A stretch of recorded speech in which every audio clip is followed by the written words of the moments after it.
어제 한국은행이 발표한 숫자 하나가 있습니다. 대부분의 사람들은 그냥 지나쳤어요. 그런데 이 숫자 몇 달 뒤 장바구니 영수증에 직접 나타납니다. 1년 전 영수증이랑 지금 영수증을 나란히 놓으면 담은 물건은 비슷한데 합계 금액이 다르거든요. 그 차이가 어디서 시작됐는지, 그리고 앞으로 얼마나 더 벌어질지 오늘 정확히 짚어드리겠습니다. 26년 3월 24일 한국은행이 발표한 숫자가 하나 있었어요.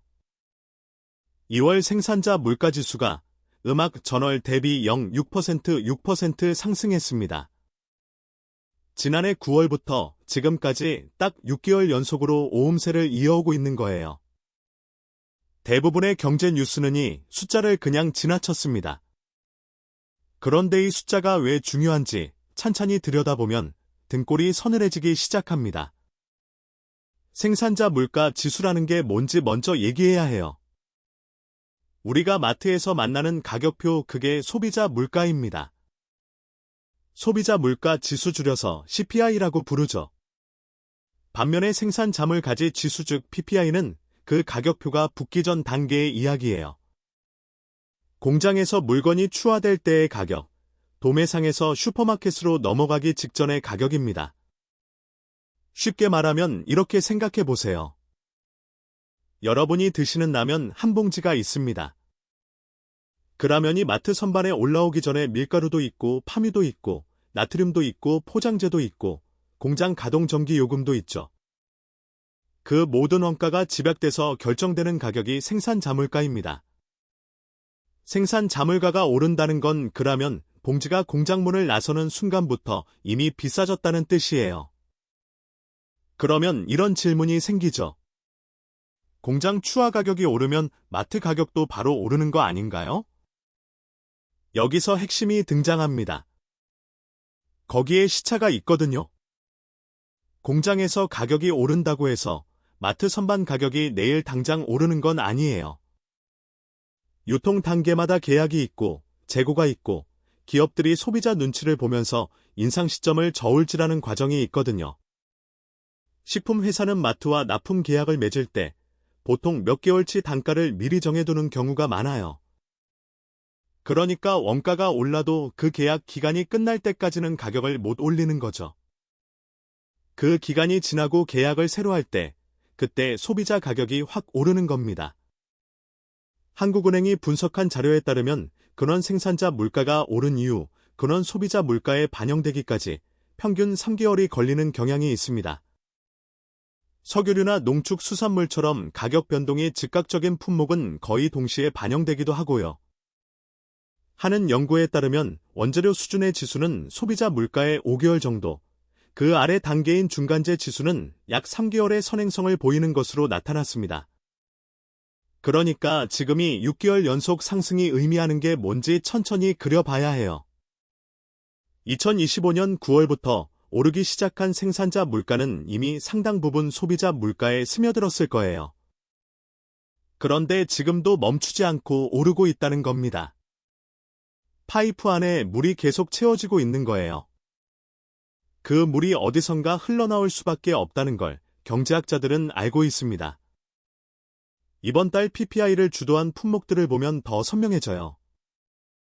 석탄 및 석유 제품이 한 달 4% 올랐습니다. 1차 금속 제품도 0.8% 상승했고요. 왜 이렇게 됐을까요?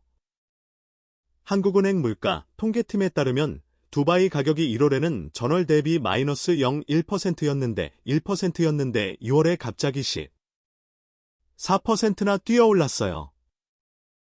중동 정세 불안이 에너지 시장을 다시 흔들어 놓은 겁니다. 그런데 더 충격적인 건 그 다음 이야기예요. 3월 1일부터 20일까지 평균 두바이 가격은 2월 평균 대비 9% 급등한 상태입니다. 배경에는 중동 전쟁과 호르무즈 해협 공급 차질이 있고 실제로 현물 시장에서 두바이유는 3월 19일 사상 최고치인 배럴당 8달러까지 오른 바 있어요. 아직 3월 생산자 물가 발표는 나오지 않았지만이 에너지 가격이 그대로 반영된다면 이야기가 달라질 수 있어요. 그런데 여기서 한 가지 중요한 변수가 있어요. 기업들이 에너지 비용 상승을 얼마나 그리고 얼마나 빠르게 소비자 가격에 반영할지는 기업마다 다르다는 겁니다. 대기업처럼 체력이 있는 곳은 좀 더 오래 버티면서 소비자 가격을 유지할 수 있어요. 반면 마진이 얇은 중소식품업체나 자영업자들은 비용 상승을 더 빠르게 가격에 전가할 수밖에 없거든요. 그래서 같은 에너지 가격 상승이라도 어떤 제품의 가격이 먼저 오를지는 그 업체의 규모와 체력에 따라 달라지는 거예요. 동네 분식집 떡볶이 가격이 대형마트 밀가루 제품보다 먼저 오를 수 있는 이유가 여기에 있습니다. 에너지 가격이 오른다는 게 왜 장바구니까지 영향을 미치는지 모르는 분들이 의외로 많습니다. 조금 더 설명드릴게요. 여름에 에어컨을 트는 전기요금은 이해가 되죠. 그런데 마트에서 파는 두부 한 무가 에너지 가격과 무슨 관계인지는 잘 안 보이거든요. 연결고리를 하나씩 따라가 봅시다. 두부를 만들려면 콩이 필요해요. 콩을 수입하는 배에는 연료가 들죠. 콩을 두부로 만드는 공장은 전기와 가스를 씁니다. 두부를 담는 플라스틱 용기는 석유화학 제품이에요. 완성된 두부를 전국마트로 배송하는 냉장 트럭도 기름을 씁니다. 에너지 가격이 오르면이 모든 단계에서 비용이 불어나는 거예요. 두부를 만드는 회사가 비용이 올랐다고 바로 가격을 올리고 싶어도 처음에는 참습니다. 소비자 반발이 두렵고 경쟁사 눈치도 보이니까요. 그러다 더 이상 버티기 힘들어지면 한꺼번에 올리는 거거든요. 그게 우리가 어느 날 갑자기 두부값이 왜 이렇게 올랐지 하고 놀라는 순간입니다. 사실은 몇 달 전부터 예정된 일이었는데 소비자만 몰랐던 거예요. 여기서 조금 불편한 이야기를 해야 할 것 같아요. 많은 분들이 물가가 2%면 그래도 괜찮은 거 아닌가요? 하고 생각하시거든요. 실제로 2026년 2월 소비자 물가 상승률은 전년 대비 2%였습니다. 한국은행의 물가 안정 목표가 2%니까 숫자만 보면 딱 들어맞는 것처럼 보이죠. 그런데 KDI 한국개발연구원은 올해 소비자 물가 상승률 전망을 0% 정도로 보고 있고 한국은행도 최근 전망을 2%로 올렸어요. 왜냐하면 그 2%라는 숫자 뒤에 생산자, 물가 6개월 연속 상승이라는 예고편이 쌓이고 있거든요. 그런데 더 섬뜩한 게 있어요. 지금 소비자들이 체감하는 물가는 통계상 2%보다 훨씬 더 높게 느껴지는 경우가 많습니다. 왜 그럴까요? 사람은 자주 사는 물건의 가격이 오르면 그 충격을 더 크게 받거든요. 매일 사는 계란, 매주 사는 돼지고기, 매달 내는 전기요금 이런 게 오르면 전체 물가 지수가 1% 올랐어도 피부로는 10% 오른 것처럼 느껴지는 거예요. 반대로 1년에 한 번 사는 냉장고나 텔레비전 가격이 내려가도 그걸 별로 실감하지 못하죠. 물가라는 건 숫자이기도 하지만 심리이기도 한 겁니다. 그리고 지금 생산자 물가 상승을 이끌고 있는 품목이 정확히 그 일상 소비와 연결된 것들이에요. 에너지, 석유, 금속, 가공식품에서 배달 요금까지 이것들이 올라야 안 오르는 게 없는 구조거든요. 인플레이션이라는 단어는 경제 전문 용어처럼 들리지만 실제로는 장바구니 들고 계산대 앞에서는 그 순간에 모든 사람이 체험하는 현실입니다. 과거 사례를 하나 살펴볼게요. 2021년에서 2022년 사이에 전 세계적으로 에너지 가격이 급등한 시기가 있었어요. 러시아의 우크라이나 침공으로 원자재 시장이 요동친 때입니다. 그때 생산자 물가가 먼저 치솟았고 그 이후 수개월에 걸쳐 소비자 물가가 뒤따라 올랐죠. 당시 우리나라 소비자 물가 상승률이 6%에 육박하는 수준까지 오른 적이 있었는데 그 불씨는 이미 몇 달 전 생산자 물가 지표 속에 다 담겨 있었습니다. 그때 생산자 물가를 꼼꼼히 들여다봤던 사람들은 어느 정도 마음의 준비를 했겠죠. 그렇지 않았던 사람들은 영수증을 받아들고 멍한 표정을 지었을 겁니다.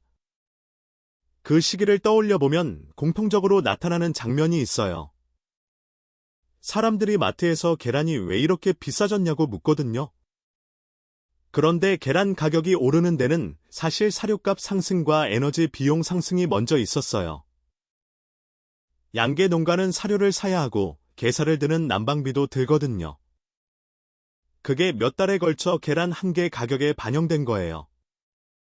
소비자 입장에서는 갑자기 가격이 뛴 것 같지만 그 흐름은 이미 몇 달 전 생산자 물가 데이터 속에 조용히 예고되고 있었습니다. 그렇다면 앞으로 어떤 것들이 비싸질 가능성이 있을까요? 몇 가지 경로를 짚어드릴게요. 가장 먼저 주목해야 할 건 가공식품입니다. 지금 에너지 비용 상승이 식품 제조 원가에 반영되고 있거든요. 가공식품은 원재료 가격의 에너지 비용, 포장재 비용, 물류비 등이 모두 얹어서 최종 가격이 결정됩니다. 지금 이 세 가지가 다 오르고 있어요. 통조림, 즉석식품, 냉동목을 가다듬음, 식품처럼 유통 단계가 복잡한 제품일수록 이 압력이 누적됩니다. 한국은행이 분석한 경향에 따르면 곡물 가격 상승은 대체로 6달 뒤 생산자 물가 속 음식료품에 반영되고 이후 2달 정도의 시차를 두고 소비자 물가 속 가공식품 가격 상승으로 이어진다고 해요. 그 파이프라인이 지금 이미 가동 중인 거예요. 두 번째는 외식 가격입니다. 식당은 재료비와 에너지 비용 두 가지를 동시에 맞닥뜨리는 업종이에요. 냄비에 불을 켜는 가스 요금이 오르고 재료로 들어오는 고깃값이 오르면 메뉴판 가격을 언제까지 그대로 두기가 어렵죠. 외식 물가는 한번 오르면 내려오는데 오랜 시간이 걸리는 특성이 있어서 이쪽이 오른다 싶을 때는 꽤 오래 그 수준이 유지됩니다. 식당 주인 입장에서도 메뉴 가격을 자주 바꾸는 게 눈치가 보이니까 버티다가 한 번에 올리는 경우가 많거든요. 그 결과가 어느 날 갑자기 10,000원짜리 국밥이 12,000원으로 올라있는 현실로 나타나는 거예요. 세 번째는 전기와 가스 요금입니다. 에너지 가격이 오르면 발전 단가가 올라가고 그 압력이 결국 가정용 전기 요금으로 연결되는 경로가 있어요. 공공요금이기 때문에 정부가 시점을 조절할 수는 있지만 그 누적된 압력이 사라지는 건 아닙니다. 언젠가는 반영이 되는 거거든요. 특히 한국은 중동에서 원유와 천연가스를 대량으로 수입하는 나라예요. 중동 정세가 흔들릴 때마다 그 충격이 이쪽으로 바로 넘어오는 구조이고 지금 그 정세가 매우 불안정한 상황입니다. 네 번째는 조금 의외일 수 있는데 각종 서비스 가격입니다. 청소, 배달, 세탁처럼 사람이 직접 움직이는 서비스업도 연료 가격과 무관하지 않아요. 배달 기사가 타는 오토바이 기름값, 이사 트럭 연료비, 택배 차량 운용 비용 그게 다 서비스 단가에 들어오거든요. 그래서 에너지 가격이 오르면 배달비가 오르고 배달비가 오르면 배달 음식 가격도 함께 오릅니다. 우리가 체감하는 물가는 마트만이 아니에요. 다섯 번째는 금속이 들어간 공산품입니다. 1차 금속 제품 가격이 오르면 그 영향은 조금 더 느리게 소비자 가격으로 전달되는 경향이 있어요. 한국은행 분석에 따르면 금속 가격은 생산자 물가에는 1개월 만에 반영되지만 소비자 물가 속에 완전히 전가되기까지는 상당한 시일이 걸릴 수 있습니다. 자동차 부품, 가전제품, 건축자재처럼 금속이 들어가는 품목들은 시차가 길다는 뜻이에요. 당장 체감이 안 된다고 해서 압력이 없는 게 아닌 거죠. 이쯤에서 한 가지 흥미로운 구조적 역설을 짚어야 해요. 생산자 물가 상승이 반드시 소비자 물가 상승으로 이어진다는 보장은 없습니다.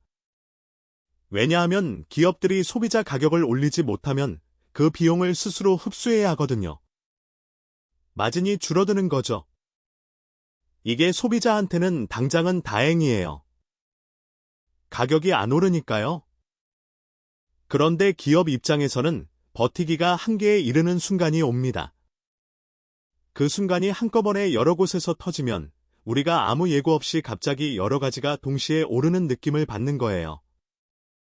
물이 대만에서 조용히 차오르다가 어느 순간 넘치는 것처럼요. 그리고 사람들은 이 패턴에 익숙해지지 않아요. 경제학자나 물가를 연구하는 사람들은 파이프 속 흐름을 보지만 일반 소비자들은 결과물만 봐요. 이미 계산대 앞에 놓인 영수증에서만 물가를 느끼는 거죠. 그래서 항상 당하는 느낌이 드는 거예요. 준비가 안 된 상태에서 맞으니까요. 실제로 이런 심리를 마케터들도 잘 알고 있습니다. 가격 인상을 할 때 한꺼번에 대폭 올리는 것보다 조금씩 나눠서 올리는 전략을 쓰는 기업이 많아요. 500원을 한 번에 올리면 소비자가 크게 반응하지만 100원씩 5번에 걸쳐 올리면 매번 그냥 넘어가는 경우가 많거든요. 우리 뇌가 변화의 크기보다 변화가 있었다는 사실 자체에 반응하도록 설계돼 있기 때문입니다. 가격이 변한다는 사실을 인식할 때는 이미 어느 정도 오른 이유인 거예요. 자, 그렇다면 이 상황에서 개인이 할 수 있는 게 뭔지 잠깐 얘기해 볼까요? 솔직히 말씀드리면 물가 흐름을 개인이 막을 수는 없어요. 그걸 막는 건 중앙은행과 정부의 영역이니까요. 그렇다면 개인이 할 수 있는 건 두 가지예요. 하나는 이 흐름을 미리 읽어서 가계 지출 계획을 조금 유연하게 가져가는 것입니다. 지금 가격이 안정적인 물건은 지금 구매하고 앞으로 오를 가능성이 높은 서비스나 가공식품은 대안을 미리 생각해 두는 거죠. 예를 들어 자주 쓰는 가공식품이 있다면 지금 세일 기간에 조금 더 사두거나 외식을 줄이고 집밥을 늘리는 방향으로 생활 패턴을 조정해 볼 수 있어요. 물론 이런 대응이 근본적인 해결책은 아닙니다. 물가를 개인이 이길 수는 없거든요. 하지만 당하지 않는 것과 알면서 맞는 것은 심리적으로 전혀 다른 경험이에요. 다른 하나는 지금 내가 쓰는 에너지 비용을 한번 점검해 보는 것입니다. 에너지 효율이 낮은 가전 제품을 쓰고 있다면 이참에 교체를 고려해 볼 수 있어요. 당장은 교체 비용이 들지만 중장기적으로는 이익일 수 있거든요. 물가는 것이 경제 이야기지만 그 영향은 아주 미시적인 생활 속에서 나타납니다.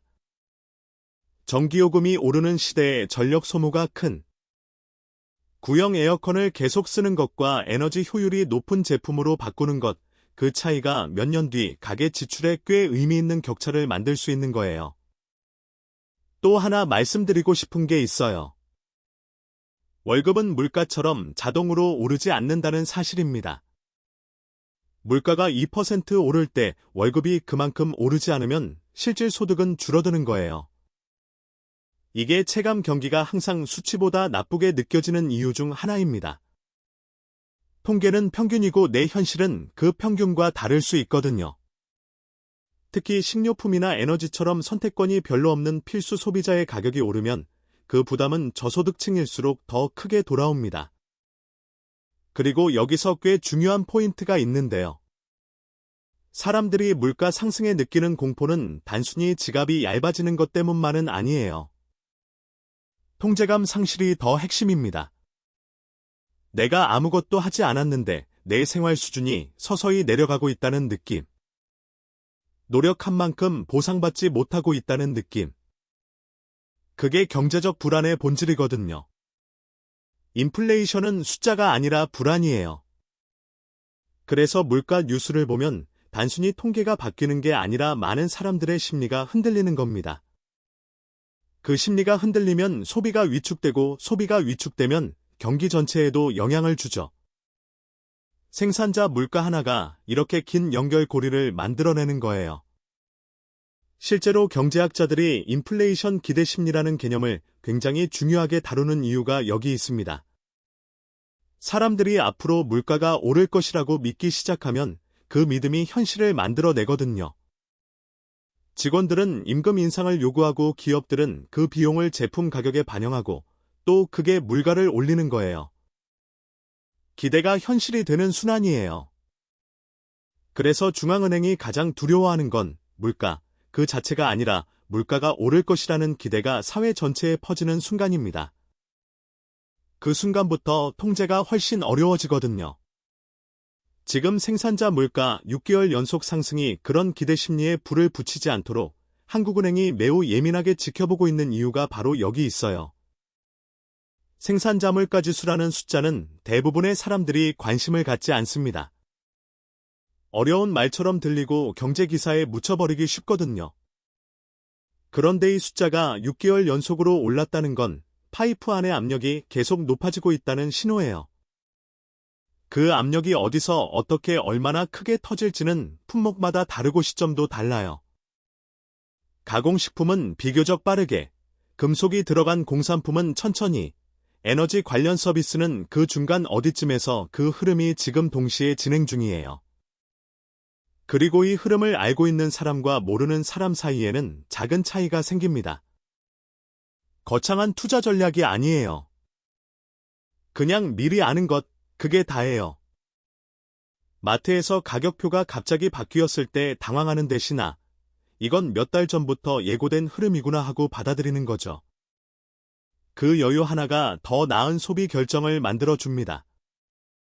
어떤 걸 지금 사두고 어떤 건 나중으로 미루고 어떤 서비스는 다른 걸로 대체할지 이런 작은 선택들이 쌓이면 가게 경제에 꽤 의미 있는 차이를 만들어낼 수 있거든요. 2026년 현재 한국은행은 올해 인플레이션 전망을 2% 올렸습니다. 원화 약세와 중동에너지 리스크가 수입 물가를 끌어올리고 있고 거기에 생산자 물가 6개월 연속 상승이라는 내부 압력이 더해진 상황이에요. 지정학적 리스크가 단순한 뉴스 이야기가 아니라 내 냉장고 속 식재료 가격으로 연결되는 시대입니다. 중동에서 총성이 울리면 몇 달 뒤에 한국마트의 식용유 가격이 오르는 세상이에요. 마트 영수증 이야기로 다시 돌아와 볼게요. 1년 전 영수증과 지금 영수증의 차이. 그 차이는 어느 날 갑자기 생긴 게 아니에요. 몇 달 전 어딘가에서 가격이 오르기 시작했고, 그게 단계를 거쳐서 여러분의 계산대에 도착한 거거든요. 지금 생산자 물가 6개월 연속 상승은 앞으로 몇 달 뒤 그 영수증에 찍힐 숫자의 예고편일 수 있습니다. 그 예고편을 먼저 읽을 수 있는 사람과 읽지 못한 사람은 같은 월급으로 다른 생활을 하게 될 수도 있거든요. 경제 뉴스는 어렵게 느껴지지만 사실 가장 쉬운 방법으로 이해하면 됩니다. 내 지갑과 냉장고가 연결된 이야기라고 생각하는 거예요. 복잡한 지수와 퍼센트 숫자들이 결국 계산대 위의 영수증 합계 금액으로 귀결된다는 사실. 오늘 이 이야기가 그 연결고리를 조금이라도 선명하게 보여드릴 수 있었으면 좋겠습니다. 오늘도 시청해주셔서 감사합니다. 구독과 좋아요는 이런 영상을 계속 만들어 나갈 수 있는 큰 힘이 됩니다. 여러분은 지금 이런 물가 흐름을 어디서 가장 크게 체감하고 계신가요? 마트인지 외식인지 아니면 전기요금 고지서인지 댓글로 서로의 생각을 나눠주세요.